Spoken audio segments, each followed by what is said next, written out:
All right, I'm under my car here. I got to get this oil pan off. See that smashed in oil pan? I was working on my car there a while back, and I had a jack up on the front of it here. I had a 4x4 block trying to get my car up real high, and that darn block flew off and my jack jumped toward the car, and I thought, oh gosh, I hope that didn't hit nothing. I thought it might have hit these pulleys, but I'll be darned if that jack didn't knock the bottom of my oil pan flat. But anyway, I'm taking this sway bar off here. I done got the ends off. I got them laying here on the ground. I got a couple of them there. These ends here, I got them off already, but that sway bar runs right up against the oil pan. If I'm gonna have to drop that pan down, I think I need that bar out of the way, because I'm gonna have to come forward with the pan to get it away from that rail and stuff there. So anyway, I've got started taking this apart here so I can get me a better oil pan, or at least straighten this one out. But what I'm afraid of is it might have bent that pickup. If it smashed it enough to where the pickup's bent too, I'll have to replace all that. But anyway, it's coming off of there. And I done got these two ends off, so I've got started on it anyway. I done got my link bar ends here took off earlier. I got to get under here now, and these 4 bolts holds it to the frame under here. There's 2 on each side. I got to get under it and break those 4 loose and before I can remove the rest of the bar. But see if I can finish getting this off here so I can get this bent up oil pan off here. I got this one end right off here.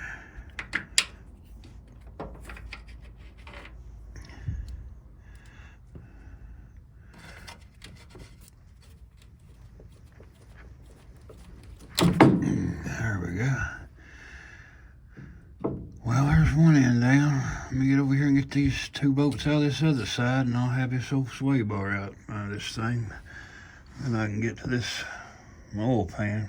I got that thing loose. If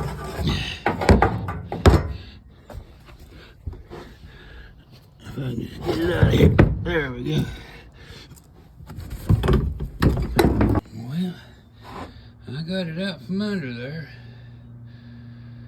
The old sway bar. I guess I'll have a little more travel now, but I'll have to watch it on the curves.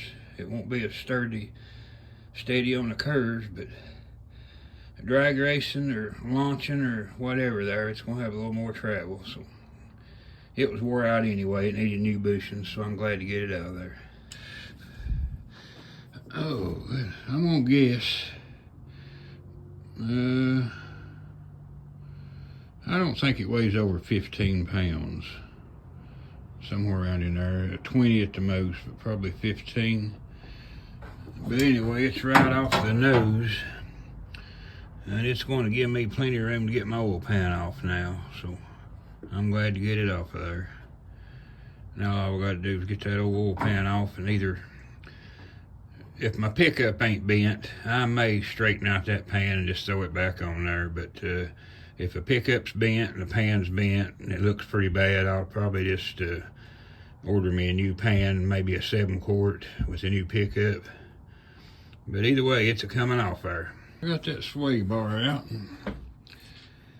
Like I said, I'm gonna give you guys a few tips here. Some of you guys may not be into hot rodding very long, or I guess a lot of you other guys that are into hot rodding, I'm just telling you stuff you already know, but I'll tell you anyway here, a few little tips. I've lightened up my front end quite a bit. This car comes with a big block in it, and I have a aluminum intake, which lightened up this FE. It went from like 90 pounds to just like 30. It lightened it up like 60 pounds. I put aluminum heads on it. That lightened it up another 30, 40 pounds or so. Okay, I put my battery in the trunk. That moved about another 40 or 50 pounds off the front. I got aluminum radiator. I got aluminum water pump. I just took that sway bar off. Anything you can do to lighten up the nose of your car helps quite a bit, especially in drag racing. And I've removed at least 200 pounds off the nose of this car. It's like it's got a small block up front. It sits up high in the front now. You'd think by looking at it that it had a small block, the way it sits up tall.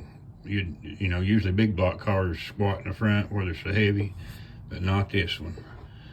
But I just thought I'd give you guys a couple of tips on lightening up your car, and then I'll tell you another thing or two. If you got a car and you're just starting on it and you're wanting to make it run pretty good, first thing you need to do, a couple of things, is it needs to be geared proper.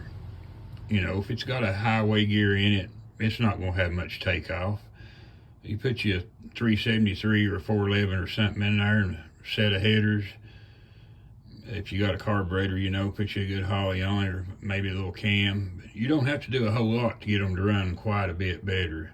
You can knock 2 or 3 seconds off easy with just a rear end change, a gear change, maybe a set of headers, you know, let it breathe a little bit better. But it don't take much to shave off quite a bit. But anyway, while I was taking the sway bar and everything off here and getting ready to start on this oil pan, I thought I'd give you guys a couple of tips on lightening up your car and getting it to go quicker and things. But yeah, I've took at least 200 pounds off the nose of this car. That's helped it quite a bit. And not only does it help it launching like in drag racing and balance, you know, 50-50 compared to maybe 60 or 40 on, you know, on the front or something. But it helps on that, and it helps on cornering too. You go around the curb with a big heavy motor in the front of a car, and they'll push you right in the ditch line. But you get them lightened up quite a bit, it helps. But it didn't help me taking the sway bar off going through the curves. I'll probably put that back on later, or get me a bigger one with new bushings. But for now, I'm kind of into maybe run through the gears, low end and all that, so I won't be going around no curves. I'm just like running through the gears for now, maybe get into a little bit of drag racing or something. But I'm getting ready to roll under here and drain that oil out. I got me a jug there. I'm gonna put me a pan under it, and I'm gonna probably have to hold it up to the oil pan there and make sure it all goes in it. But I'll hold it until most of it goes in, then I can probably set my jug under it and let the rest of it drip in. But I gotta get this oil drained out so I can change that pan, get it off there. I got this up here right against the bolt. What I'm gonna try to do is loosen up that bolt and get it out of there, and without letting any of this oil hit the ground, I'll hold this jug right up against it while I'm loosening it. See if I can get it out here without spilling it, but I can't hold the camera and do it, so we'll just see how it turns out here. Well, if you're wondering how it turned out, everything was going real good. I was holding the jug up, I got the plug off, didn't spill the drop, slid the plug out and held the jug up to it. Got it about a little over half full, and all of a sudden I lost my balance a little bit, and it got heavy, and I lowered the jug about 2 or 3 inches and spilled about a half a pint on the catch tray here before I got it held back up. But I got it all out of there. I'll just have to clean up this little bit that spilled on that tray there. Well, I got the oil drained, and I got all my bolts loose. I mean, not loose, I loosened them, and then I got under there my fingers, and there they all way on the ground there. I got them all broke loose, and now all I gotta do is get under there and jiggle that pan around and see if it'll come out of there. And there's a change. There's a little old bar goes under the back half of that pan there. See if I can get in here and show it to you.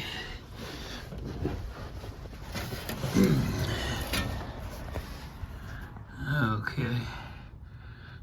Yeah, this bar that runs across here underneath the shallow part of the pan back there, it's only about an inch or two from the pan, and I'm hoping, since this is a flat pan and the crank's most of the way up in the block, I'm hoping that pan will drop down and just slide forward, and I can get it out of there and get that dent out of it. But I've got it loose. I'll have to hit it with a hammer or something though. Looks like it's sealed. So I'll tap on, see if I can find me a hammer here. I got it loose. It's a hanging there, but that back side back there, it's got that dust cover for the flywheel. The lip of it goes over top of the oil pan, and it won't drop down because it's tucked up under that dust cover lip, so I'm gonna have to take that old dust cover off too. But hopefully when that dust cover comes off, that thing will drop down and slide out of there. I got my oil pan loose, got all the bolts out of it, took my dust cover off because it was in the way, and jiggled the oil pan loose, and I couldn't get it to drop very much. And I noticed that my windage tray was glued to the oil pan, and the windage tray won't come off without taking the oil pump pickup off. So I couldn't get it loose. I'm gonna have to get out there with a screwdriver or a putty knife or something and go all the way around that windage tray and break it loose from the pan. And then maybe, if I'm lucky, I can jiggle the pan out, and then I can take the oil pump loose, the pickup, and that will let me drop a windage tray out. And I think I'll leave that windage tray out. I've heard a lot of bad about them lately. The FE forums, most of them talk like they don't use them. So I think I'll leave that windage tray out, and that way I'll just have to use one gasket to get it back on. But I'm gonna have to get out there with a putty knife, I guess, and scrape around and get that windage tray broke loose. I tried to do it with my fingers, and I just wasn't strong enough. I broke loose the front part, and when I got back there around the back, I just couldn't get my fingers in there to pull it loose, so I just have to use a putty knife or a screwdriver. But I'll see if I can get that old pan off there. I've got to get that dent fixed in it. There ain't no way out of it. Got this old V6 NASCAR motor here too I've got to work on. I'm still gathering parts for it. I got to get me a starter. But all I need to prime it is a couple of fittings, and I'm going to put new gaskets on it so it won't leak if it builds up good pressure. So I can do that and see if I can get some pressure on it. And then all I need is a starter and plug wires and headers, about 3 or 4 things there, and I can try to fire that thing up. But in the meantime, while I'm looking for stuff for this and waiting on Uncle Sam to give me some money he owes me, I can piddle with this old oil pan, maybe beat that dent out of that pan, or maybe get me a brand new 7-cord or something with another pickup too if it's bent. All right, I guess I'll try to break that loose the putty knife.